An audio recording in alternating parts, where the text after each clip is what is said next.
When you hear about the first ever child stars, people think of Shirley Temple, Judy Garland, because they were the most popular, that you'd say, right? And the most troubled, and their stories are pretty troubling. A lot of people don't really know about baby Peggy. Comment below if you've heard about baby Peggy before, or if this is your first time. But she came before Judy Garland and before Shirley Temple. She actually inspired their mothers to go down the same trajectory with their children.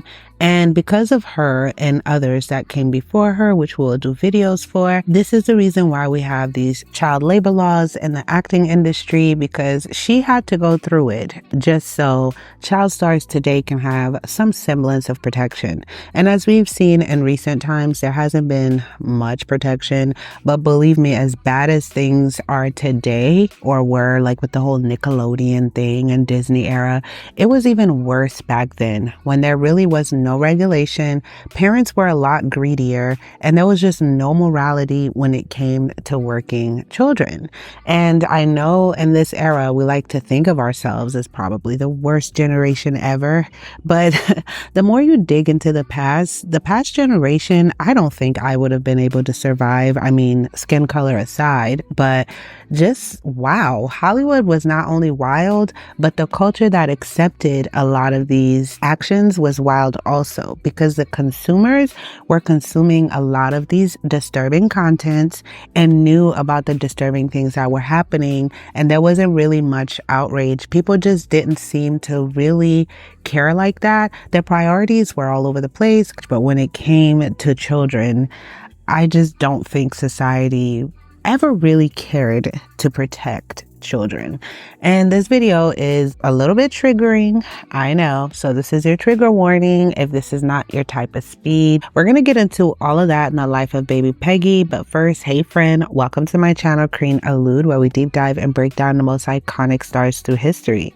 If you're not yet subscribed, please be sure to do so, and if you're already subscribed, please turn on your notification bell so you never miss an upload. Now, without further ado, let's get into this video. And before we get into it, if you haven't heard of baby Peggy, or even if you have, please leave some flower emojis in the comments for her, because she deserves her flowers, and she should have got the same fame as Judy Garland or a Shirley Temple. She really, really deserved it, but she just didn't because of her just troubling parents and the way the system was set up. And give her her flowers for fighting until the very end. She lived to be over 100, okay? And she fought till the very end for children's rights in Hollywood. So leave flowers in the comments for her. But let's start with her childhood, which is the basis of the story. On a sunny day in San Diego, California, on October 29th, 1918, the world welcomed Peggy Jean Montgomery, who would later be known simply as baby Peggy. Though some folks later got it twisted thinking her name was Margaret, Peggy herself set the record straight. The mix-up probably happened because some nuns at the hospital were pushing for Margaret, calling Peggy a pagan name. But Peggy's parents weren't having any of it. They stuck with Peggy, a name that was seemingly destined for stardom. Peggy's leap into the limelight wasn't just by chance. You could say it was written in the stars. With a dad who was a cowboy turned Hollywood stuntman for Tom Mix, Peggy had the perfect end. A casual visit to Century Studios turned into Peggy's big break.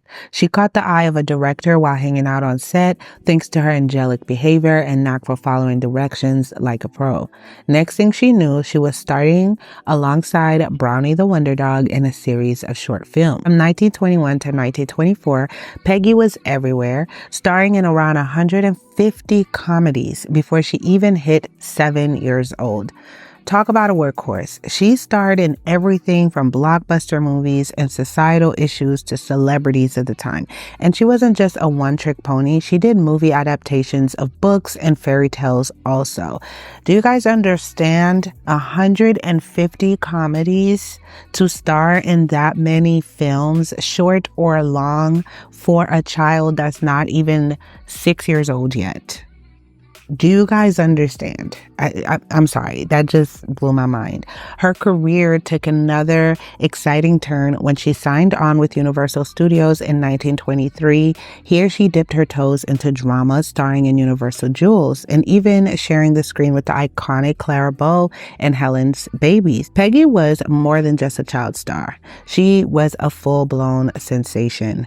But with great fame came an insane schedule. Peggy wasn't just a movie star, she was a promotional machine, touring the country, performing skits in big-name theaters that she was too young to be in, and even waving the American flag next to Franklin D. Roosevelt during the 1924 Democratic Convention on its official mascot. For you guys to understand just how intense her schedule was, there's adults, even today, adult entertainers that collapse after just doing 2 movies in 1 year.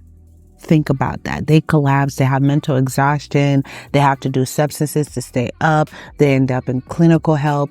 Adults, grown adults, cannot even deal with this type of schedule. They cannot sleep. They're tired. They're fatigued. You guys heard about it.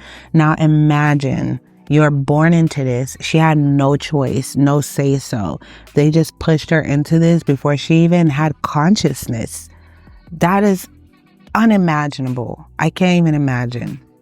Meanwhile, Peggy's parents saw dollar signs. They were all too eager to exploit her fame, plastering her face on magazine covers, ads for businesses, and charitable campaigns. Before Peggy could even understand the concept of money, her face was selling everything from dolls and jewelry to milk.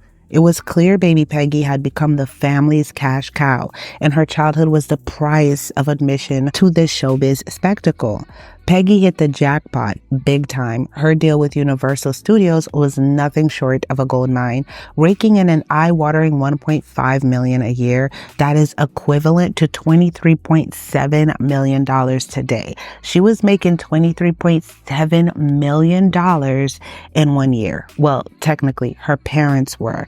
And when she hit the vaudeville circuit, a smooth 300 daily. 300 daily is unimaginable money during that day. By any standards, especially for a kid, Peggy was swimming in cash, amassing a fortune of around $2 million. But here's the kicker. Being just a baby, Peggy couldn't exactly call the shots on her own money.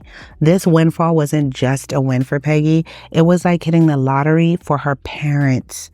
Before Peggy could even throw a proper tantrum, they were living large in a Beverly Hills mansion, complete with maids waiting on them hand and foot. High-end hotels became their go-to when traveling, and they even splurged on a fancy $30,000 Duesenberg car. She was driven around in a limousine with a private chauffeur to work all the time, like Hollywood royalty, okay? They did try to splurge on her in that regards, but it was nefarious. But it wasn't all about the material things. The spotlight shone brightly on baby Peggy, making her the talk of the town. Her signature bob and knack for tugging at heartstrings turned her into an instant icon. And by the age of 6, she was drowning in fan mail to the tune of 1.2 million letters.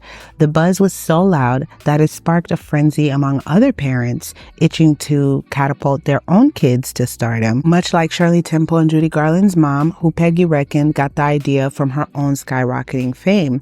And it was said that both Judy Garland and Shirley Temple had baby Peggy dolls when they were growing up. They had her dolls. So it was kind of like, oh, let's go down the same path.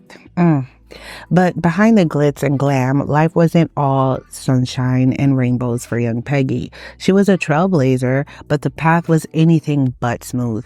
Hollywood was a jungle, especially for child stars who were a new breed with zero protections.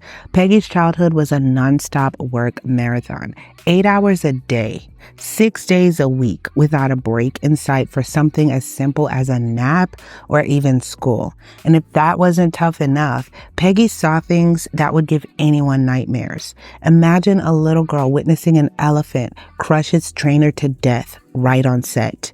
Because she worked with a lot of animals for skits and stuff, real animals like bears, tigers, elephants, lions. They had this girl around these real animals touching them, and then she had to witness the death of a trainer from an elephant, like at that young age, the trauma. This was the grim reality behind the silver screen, a place where not just people, but animals too paid a steep price. They had no regards for animals, no regards for people, definitely no regards for women and children.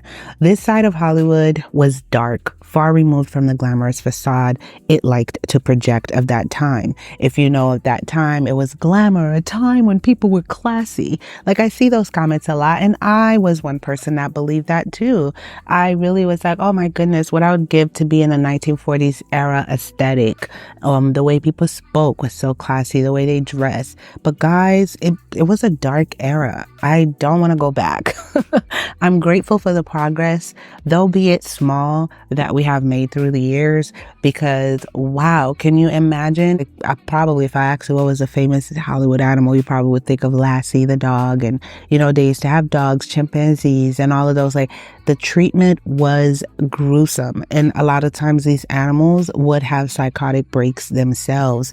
Even they could not be subjected to such intense treatment. So imagine, a human, a little child going through these type of treatments. It's just insanity. Peggy's life was a classic case of fame's double-edged sword. One hand, she was baby Peggy, the darling of the silver screen, and on the other, just Peggy Jean Montgomery, trying to figure out who she really was. It was like leading two lives, and the pressure was unbearable. The glitzy facade of baby Peggy masked the struggle of Peggy Jean, causing an internal crisis that nearly broke her. The conflict between her public image and private reality was so intense it threatened her mental health, a battle she would face repeatedly over the years. And that's also something that people do not speak about with child stars, is that they don't grow up having their own identity. It's kind of given to them, especially if you're a child star. It's like you're baby Peggy. Everyone knows you as baby Peggy, and the characters you play, you've been acting since you were a child. So who are you? Who are you? You're baby Peggy. You're baby Peggy. You're the loved baby Peggy who is friendly to everybody, who signs autographs. Everybody loves you. You have this wholesome image to keep up. You cannot make mistakes. You've got to be this person. And I'm thinking of even Disney stars, because imagine coming of age like you. At what age did you start to develop your identity? I would say my true identity and knowing who I am started coming in my mid-20s. Like, I didn't really start to even know what I like, who I am, where I want to go until my mid-20s. And some people are even later in life. They start to know who they are in their 30s, etc. So I couldn't imagine going through my most pivotal years having an identity crisis like this. And this is what was going on with baby Peggy. She just didn't know who she was. She was stuck between like what she liked. It's like her mind started being confused and being, scrambled together with her true identity and the persona of baby Peggy. And she just didn't know what to do, and it drove her insane. But her parents saw that. Did they care? No, they did not care, because the money was more important. The dangers wasn't just emotional. Physically being a child star was a high-risk job. Peggy did stunts that would make your heart stop, and she did all of her own stunts. One time she had to escape a burning room in real life, okay? A real life. They was filming this because back then stunts were not... they didn't really understand illusion as well as they do today. So a lot of these stunts, if someone was escaping a burning building, they literally was escaping a burning building. If they were escaping a car that was blowing up, it was literally a car blowing up. You catch my drift? So Peggy did this one stunt one time where she had to escape a burning room for a scene, only to find her supposed exit engulfed in flames. Scrambling to a window as a last result, she found that too was on fire. It was a miracle she made it out unscathed, okay? So there was no escape from this burning situation, and somehow she ended up getting out. But can you imagine putting a child through that? The terror in her eyes, and realizing that, oh my goodness, I probably could have died in this. But then right when she get out, she had to go right back to work.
I can't even imagine. Despite being the family's main source of income, Peggy had no say over her earnings. Her parents controlled everything, splurging on lavish lifestyles, while Peggy saw almost none of it, just a nickel per vaudeville show as her allowance. While they lived in luxury, she bore the weight of their extravagance. Peggy was no fool. She knew exactly what her life entailed. Contrary to her mother's claims to reporters that filming was all fun and games for Peggy, the truth was starkly different. Peggy herself admitted she hardly knew what playing meant because her childhood was consumed by work. Education, which should have been a priority, was sidelined. Schooling took a backseat to film sets, leaving Peggy and her sister with little normalcy or academic foundation. Dreams of further education seemed impossible as Peggy grew older, not just because of the demanding schedule, but because there was no money left for her future. Her parents had blown through her fortune with little thought for tomorrow. Their reckless spending didn't just eat away at Peggy's earnings, it devoured her chances at a life beyond the camera's glare. And her father, Jack Montgomery, was a horrible father. He was a puppet master behind Peggy's career, making all the calls and never letting her step on set without him by her side. But Jack's ego was something else. He actually tried to snatch some of the limelight for himself, claiming that Peggy's success was all thanks to her being obedient to him, completely sidelining her own talent. That's just terrible, right? Well, Karma didn't, you hear of stage moms, but he was definitely a stage dad. And he made it be known that she wouldn't be Peggy if I didn't hold an iron fist and force her to be obedient. Karma didn't take too long to knock at his door. In 1925, Jack picked a fight he could not win, squabbling with producer Sol Lesser over Peggy's paycheck. Bad move. Lesser didn't just get mad, he got even by tearing up Peggy's contract and literally telling everybody, hey, her father is terrible, I don't want to work with her because he does too much. He does too much. And just like that, Hollywood turned its back on Peggy, leaving her with only a minor role in what would be her last movie. At just 7 years old, her film career was over, all thanks to her dad. But Peggy wasn't about to exit stage left from showbiz. While Hollywood might have given her the cold shoulder, her vaudeville career was just warming up. For 4 grueling years, she toured nonstop. Initially, folks didn't know what to make of it, but soon enough, Peggy had won them over, earning respect and admiration. She even snagged an invite as a special guest at the prestigious Palace Theater in New York City, though she was too young to perform there. The road, however, was far from kind.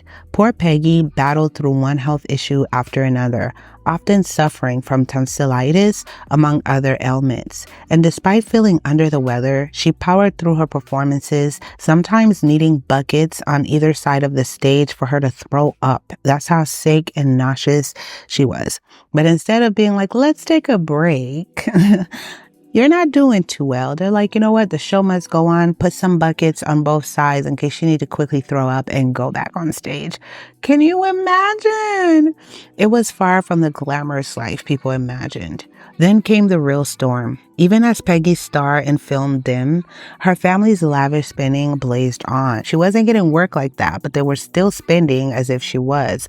And to make matters worse, her grandfather took off with a chunk of her fortune. Even the grandparents were part of the con artists just taken from her. The money she made from vaudeville helped patch things up a little bit, but their fancy lifestyles were a ticking time bomb. Eventually, they had to sell their Beverly Hills mansion, but that barely scratched the surface of their financial woes. Seeking a fresh start, they moved to a ranch in Wyoming, funded by the last of Peggy's earnings. Jack, her father, dreamed of transforming this ranch into a luxurious retreat, but then the stock market crash of 1929 hit, shattering those dreams. Caught in the grip of the Great Depression, Peggy and her family faced hard times head-on. Marking a stark contrast from the glitzy life they once knew, Peggy's childhood of stardom had morphed into a tale of caution, shadowed by financial ruin and personal hardship. Peggy might have found herself knee-deep in poverty, but she managed to spot a glimmer of hope in her new, simpler life away from the glitz and glamour. Unfortunately, that little bit of peace was short-lived. The family's financial situation hit rock bottom, forcing them to sell whatever precious belongings they had left just to scrape by. With no other choice, Peggy, along with her family, had borrowed $300 from a kind-hearted friend, and they made the trip back to Hollywood. But the Hollywood they returned to was not the one they left. It had moved on to the era of talkies, leaving silent film stars like Peggy in the dust. Now a teenager, she was not hot commodity anymore. Peggy found herself practically invisible in an industry where she once shone brightly. The best she could do was land gigs as an extra, earning a measly $3 a day alongside others who had fallen from grace.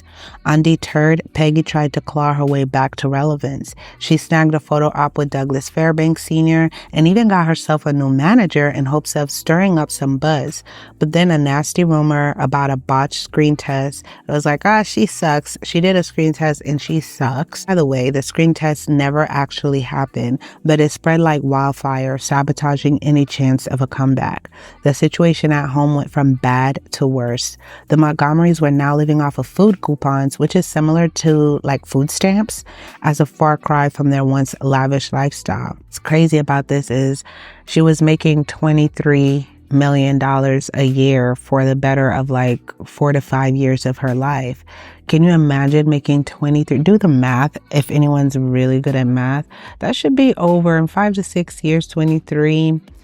I'd say over 100 million, right? Over $100 million that her family just squandered like that. That's how irresponsible they were with the money.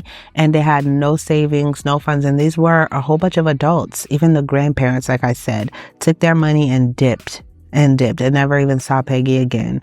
She was being used by all of these people that took all of this money that she grew up never having spent or seen a dime of all of this money. Her family literally squandered it on lavish lifestyle, on cars, trips, just nice outfits, all of those things. And it just, it's heartbreaking to the point where now they were practically on food stamps and government assistance. Can you imagine a multi-millionaire family now, not even within 10 years, not even 10 years later? That's what you call financial irresponsibility. They were on food stamps. And that was during an era where everything was like 10 cents. You could buy a house for literally $1 and you were on food stamps. That's crazy. When it came to school, so the school board ended up stepping in and was like, hey, she's at the age where she has to go to school. So it became non-negotiable for the family. And Peggy and her sister ended up at the Lawler Professional School, designed for child actors, putting them in the same circle as Mickey Rooney and Judy Garland. However, being around successful peers did nothing to lift Peggy's spirit.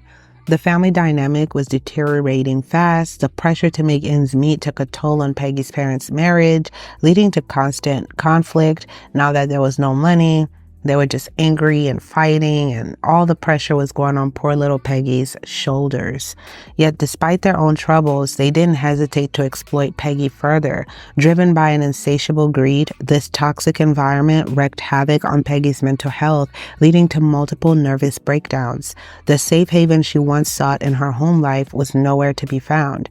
Fed up with everything, 17-year-old Peggy did the unthinkable. She finally had the courage to run away, taking her sister with her. It seemed like the end of the road for her Hollywood dreams, but fate had a twist in store. A few years down the line, Peggy stumbled upon an unexpected opportunity for payback to her toxic family. Back in the day, when Peggy was the darling of Hollywood, there wasn't a single rule on the books to protect kids like her in showbiz. Fast forward to 1938, and Jackie Coogan, another kid star who got the raw end of the deal like Peggy, took his folks to court for blowing through the fortune he made. When Peggy's parents caught wind of this, they were shaking in their boots, worried that she'll pull the same move and try to sue them. And they was like, we are got money, please don't try to sue us. She had compassion on them, and they straight up asked her if she was planning to sue them too. But Peggy, seeing no real benefit in it for herself, decided against it, because if I sued you guys, what would I get from me? I don't even have money to begin with, But here's the kicker. Even though Peggy didn't drag her parents through the legal mud, her story still sparked some major changes in California law. Come 1939, the state passed the California Child Actors Bill, better known as the Coogan Act, named after, you guessed it, Jackie Coogan. This law was a game changer changer, making sure child actors weren't treated like ATMs by their parents and actually got to keep some of their hard-earned cash in a trust. Peggy might not have seen a dime of her lost fortune, but thanks to her and Coogan's nightmare stories, the kids coming after them had a fighting chance. Cut to Peggy trying to make a life for herself away from her family, and adulthood wasn't exactly welcoming her with open arms. Hollywood still felt like a closed door, but it wasn't all doom and gloom. On the set of Our Wilderness, she bumped into Gordon Ayers, a bartender with stars in his eyes just like her, and 3 years down the line, they tied the knot. And Peggy, now Diana Ayers, and her new hubby's last name, she was ready for a fresh start. But she was wrong. There would be no fresh start. Changing her name to Diana didn't magically fix her career woes. She still ended up as just an extra, and to add insult to injury, there were whispers around town that she and Gordon were barely scraping by in New York, surviving on donuts while he bartended and she hunted down acting gigs. So that was her meals for a while. She was just eating donuts. Can you imagine again?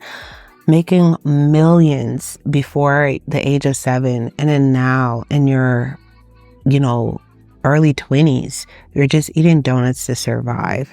I can't imagine. And Hollywood hadn't changed its spots, chewed you up and spit you out, right? Now, as an adult, Diana found herself facing a different kind of danger on set. Wasn't getting jobs. Like we said, it was more extra gigs.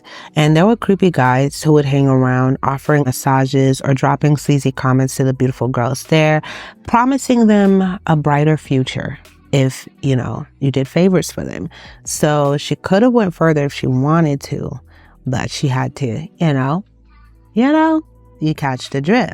Sadly, Diana wasn't immune to this advances, but she was smart about it. She figured out pretty quickly that being seen as an intellectual was like repellent to these creeps. She was not down for that life. She was like, I'd rather go broke. I'm not doing this. I've been through enough with my parents. No. So showing up to work, she would come to the sets with a huge book in hand that kept them at bay, whether it was a thesaurus or a book with like 2,000 pages. She would come with her book and just pretend to be reading all the time. And they left her alone because to them it was like, man, I want an easier target. And she went out of her way to not look like an easy target. I am intellectual. I will report you. And I am not down for that. Leave some flowering emojis for her. Integrity. We love to see it. And life for Diana kept turning pages, but not all chapters were filled with joy. After 10 years with Ayers, their marriage ended in divorce. And in the aftermath, Diana saw a new path, converting to becoming a Catholic and changing her name once more, this time to Diana Sarah, a nod to her confirmation name. The glimmer of acting had long faded for Diana. From the get-go, she wasn't exactly keen on the whole acting gig, but as time passed, it went from mild distaste to outright disdain. She really started to hate the industry. It was like, I don't really want to be in Hollywood anymore. Deciding enough was enough, she ditched the acting scene for good, rolling up her sleeves to tackle the real world. She dabbled in jobs like switchboard operator, bookstore assistant, and even managed a gift shop. But it was her love for books that eventually steered her towards her most rewarding career yet. In 1954, tapping into her creative side, Diana launched a greeting card company. Later, she found herself managing a bookstore at the University of California in San Diego, and throughout the 60s, while also carving out a niche as a freelance magazine writer and journalist, covering historical and religious topics. She tied the knot with artist Robert Carey in 1954, adopting his surname to become Diana Sarah Carey. Together, they welcomed a son and shared a lifetime of memories until Robert's passing in 2001. Adventure called and the couple answered, moving to Cuernavaca, Mexico, before settling back in the U.S. in 1970. It was here that Diana's career took yet another intriguing turn. Back in California, Diana dove into the history of the silver screen, emerging as a respected film historian and author. Her first book, The Hollywood Posse, published in 1975, drew from her father's cowboy and stuntman tales. But it was her 1978 work, Hollywood's Children, that shed light on the grim realities child stars faced, echoing the horrors she knew all too well. The time had come for Diana to confront her own ghost. In 1996, she bared her soul in Whatever Happened to Baby Peggy. the autobiography of Hollywood's pioneer child star, chronicling her tumultuous childhood and her financial misdeeds of her parents. Writing her memoir was more than just a trip down memory lane. It was a form of healing, a way to process the past. But Diana's mission didn't end with sharing her story. She championed the cause of child performers' rights, joining forces with A Minor Consideration, a nonprofit aimed at advocating for young entertainers, and Diana took to public speaking, hoping to enlighten audiences at movie screenings about the pitfalls of child stardom. And despite facing hurdles, she remained committed to protecting those following in her footsteps, fighting tirelessly to ensure no other child star would have to walk the treacherous path that she did. Dealing with stage parents was like walking through a minefield for Diana. Having grown up as a child of two such parents, you'd think she'd have the inside track on handling them. But nope, it was just as tough.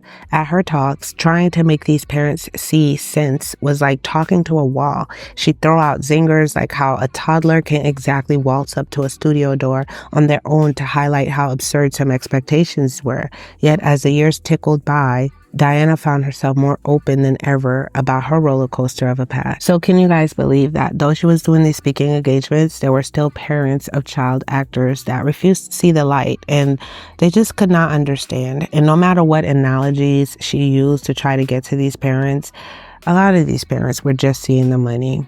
That's all they were doing. This makes me think of the whole R. Kelly thing in a different light. These parents would literally sell their children, and people don't talk about this enough. It's unbelievable. Instead, Diana stepped into the spotlight of documentaries like Turner Classics, movies, Baby Peggy, The Elephant in the Room, and HBO's Showbiz Kids, sharing the nitty-gritty details of her life as a child star. And y'all should watch The Elephant in the Room. It's way more detailed than, obviously what I'm doing. Her candidness about the highs and lows of being thrust into fame at such a young age spoke volumes of her growth and acceptance of her path. Even as the years piled on, Diana never hit the brakes. Celebrating her 99th birthday in 2017, she ventured into new territory by self-publishing her first novel, The Drowning of the Moon. The story whisked readers away to New Spain, unraveling the life of an aristocratic woman. This bold step into self-publishing was a crowning moment for Diana. When Diana Sarah Carey, once known to the world as Baby Peggy, the pint-sized sensation of the silent film era, passed away on February 24th, 2020, at the ripe age of 101. She was 101 years old. She left behind a legacy. Just 10 days before her passing, she had spoken with Silence is Platinum, a silent film blog, still wielding her voice for the cause that has shaped so much of her life and career. To the very end, she remained dedicated to shedding light on the harsh realities of child stardom, a testament to her enduring commitment to making the entertainment world a better place for the stars of tomorrow.